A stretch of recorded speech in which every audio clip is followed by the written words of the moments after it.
Hey y'all, it's me, Kendra T, the SLP. Today I am talking about 5 things that you should do when you're starting off a new school year. Number 1, you want to meet the key people. Who are the key people? Well, they are the administration, principals, vice principal. They are the IEP team that you're going to be working with, the SPED teacher, the LEA, which is usually administration, and the other teachers, and the teaching assistants. They are the office assistant and the custodian. The office assistant and the custodian are key people because they know everything. The custodian literally has the keys to the school. So they'll be the ones to help show you things, get you indoors, lock up after you, and things like that. Now, of course, you will have to meet other staff, but I'm just saying, prioritize these key people with meeting and introducing yourself to them first. Number 2, you want to ask for things that you need to get around the school, like the keys. Custodian, office assistant, they know where they are. The keys, you want to ask for a school map so that you can find your way around the school, even if you were there last year, because some of the room assignments may have moved.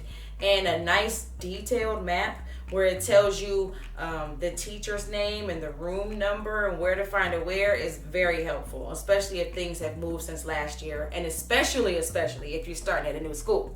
So ask for the school map. You also want to ask for the school schedule. Just the daily school schedule. First bell rings, when are the blocks for lunch, or most students' lunchtime. When is the dismissal bell ring? How do the blocks work? Things like that. So ask for the school schedule. And you want to ask for all of these things so that you can find your way around the school, get into places, and start making your schedule. Number 3, you want to ask for the location of the SPED folders, the special education folders. They call it different things. In my state of North Carolina, we call it Exceptional Children's Program, so the EC. So you want to ask where are the EC folders or the SPED folders or whatever, the students folders who's going to be on your caseload.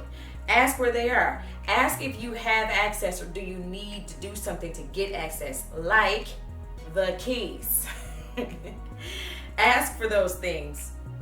And you want to do this so that you can start researching your students. Now, I know that a lot of school districts and states have moved towards an electronic medical record type database for school information, for student information. So you maybe can just rely on that once you get your login and password for it. But also knowing where the SPED folders are and starting to do your research that way is also key. For me, when I'm starting at a new high school, I like to go and look through those folders because, those students have been in the program for so long.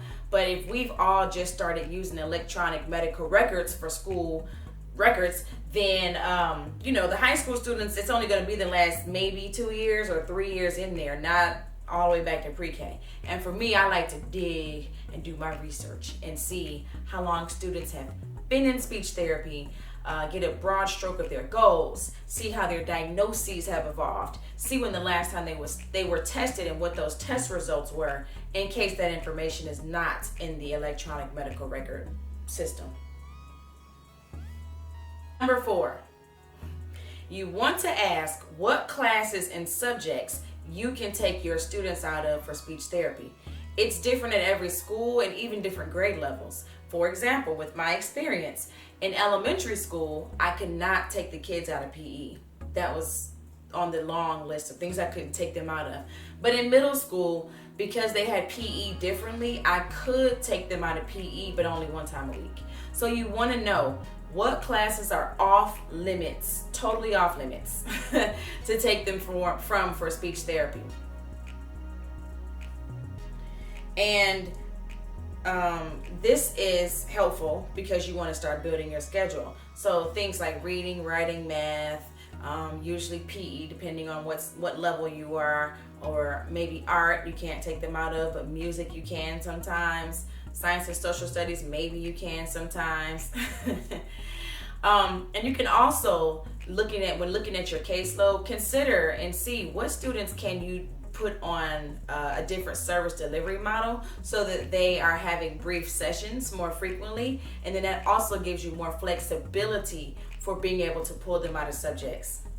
I have an online course and training program where I show you just how to do that, how to restructure your student service delivery, how to restructure your student times and frequencies using a service delivery model that I created, humble brag, and how to use teletherapy as a tool. It's a whole 3-module course.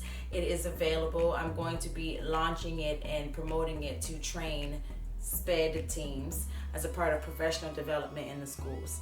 So if you are interested in this training and getting more information about what it is and what I provide and how it can help you and your SPED team or your team get some professional development hours, contact me. Any information below. All right. Number 5, you want to ask what IEPs, evaluations, or reevaluations are due soon. What's due in, say, the first month of school? Because a lot of times there are a few kids that there are a few kids that were not quite wrapped up at the end of the school year like the team might have wanted. So if you were not at the school last year, meaning that you're new to this school and to this caseload, that's one of the questions you want to find out is who is due immediately. Is the meeting already scheduled, or are you going to be scheduling it soon? You want to give your availability for the meeting to attend it. And this is important because you want to know what students you need to prioritize assessing. You know, if you're starting at a new school, you're starting a whole new caseload, you're getting to know a whole new caseload, and that's a lot coming at you at one time, and you get a little bit of time to, you know, kind of sift your way through it and get to know your students. But if the student is due soon, you want to prioritize meeting them, assessing them, building a rapport so that you can figure out your plan, your recommendations for the meeting. Are you going to do more testing? Do you want to recalculate some scores? Do you want to update the report that was done already before the meeting? Do you want to write new goals, or what goals do you want to write? So do that, okay? All right, so those are 5 things that you want to do at the beginning of the new school year.